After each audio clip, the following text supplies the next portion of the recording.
When the Dublin and Kingstown Railway arrived in Bray in 1854, this coastal town, just 20 kilometers from Ireland's capital, became a seaside resort for Dubliners. Early on, Bray was planned as Ireland's Brighton, and the Victorian Promenade and genteel front row of houses are holdovers from those early years of tourism. Intruding on this scene is the enormous outline of Bray Head, one of the foothills of the Wicklow Mountains. Today we share the top 10 best things to do in Bray so you can plan a trip and experience all the exciting attractions and activities this beautiful city has to offer. Starting with number 10, Bray Head.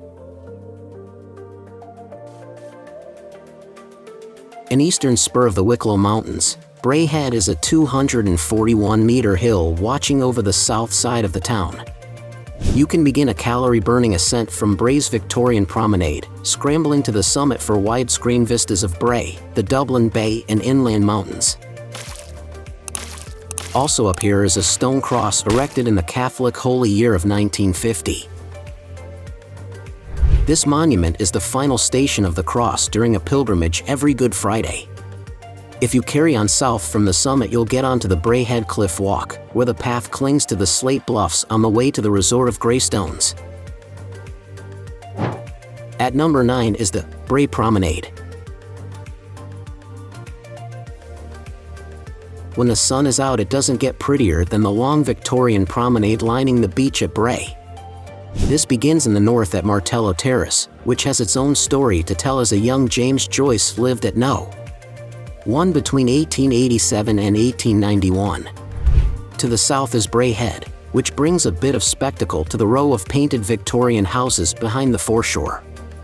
The band of grass known as Seafront Park is made for family picnics, or you can investigate the pubs, restaurants, and ice cream shops across the road.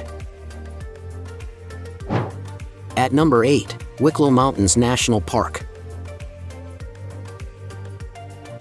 Ireland's largest continuous upland area begins just west of Bray.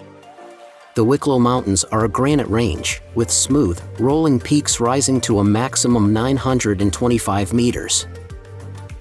These mountains are coated with heath, blanket bog, and grassland, while in the sheltered valleys you'll trek through mossy hardwood forest. On your way you could see deer in the wild, and merlins and peregrine falcons are commonly spotted overhead. Prehistoric glaciation carved out amphitheater-like quarries, cirques, and at Loch Bray, half an hour west of the town, you can visit two wonderful examples, both containing lakes. At number 7, Powerscourt Gardens and House. A resplendent Palladian country house, Powerscourt was ordered by the Anglo-Irish peer Richard Wingfield at the start of the 1730s. The architect was the German Richard Castles, who had a busy career in Georgian Ireland. A far cry from its current splendor, the house was gutted by fire in 1974 and lay empty until renovations in the mid-90s. The gardens, meanwhile, were planted in the 19th century after Mervyn Wingfield completed a tour of Europe's great palaces, like Versailles and Schönbrunn Palace in Vienna. At number 6 in our list, Powerscourt Waterfall. The highest waterfall in Ireland is on land belonging to the Powerscourt estate. The Powerscourt Waterfall climbs to 121 meters, ranking it at 687 in the world. It sits on the eastern slopes of the Wicklow Mountains, 5 kilometers west of Powerscourt House.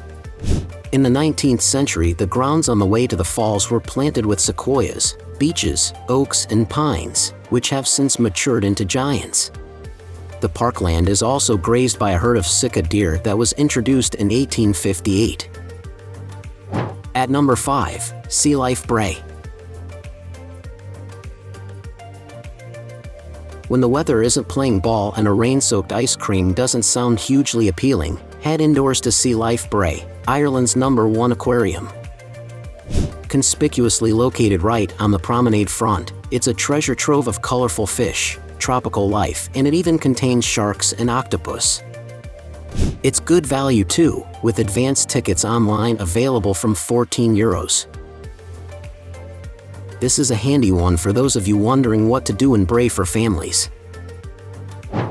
At number 4, Festina Lente Gardens.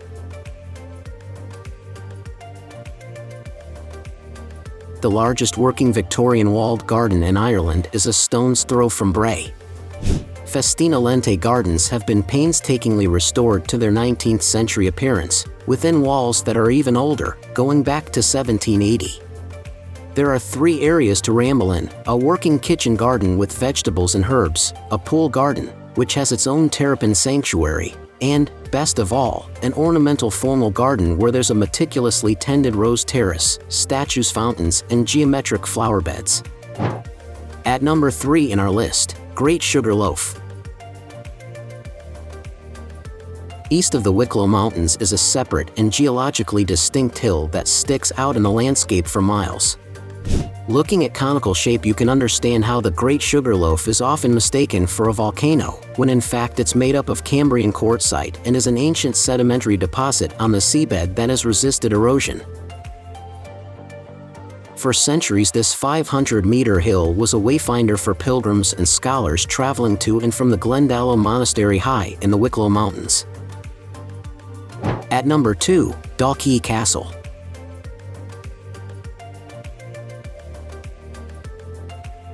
In the heritage town of the same name on the way to Dublin is a compact Norman castle from 1390. The monument has been restored several times over the last 600 years and today is a light-hearted visitor attraction.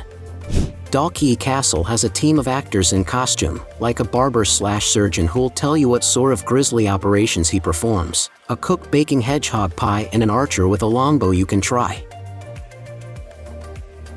There's a museum about the site's storied history and a writer's gallery paying homage to the likes of Joyce, Maeve Binchy, and Samuel Beckett.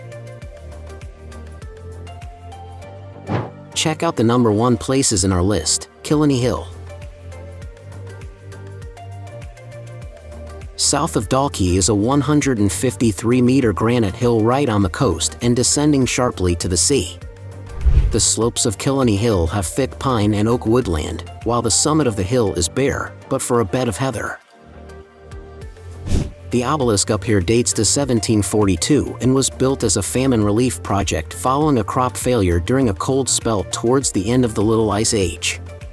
Look south and you can see the signature profile of the Great Sugar Loaf miles to the south. Now it's time to hear from you. What's your favorite things to do in Bray? Is there something we missed? Let us know in the comments section below, and don't forget to give this video a like and subscribe to Greenable if you haven't already. Click the bell icon to stay updated on all our latest content.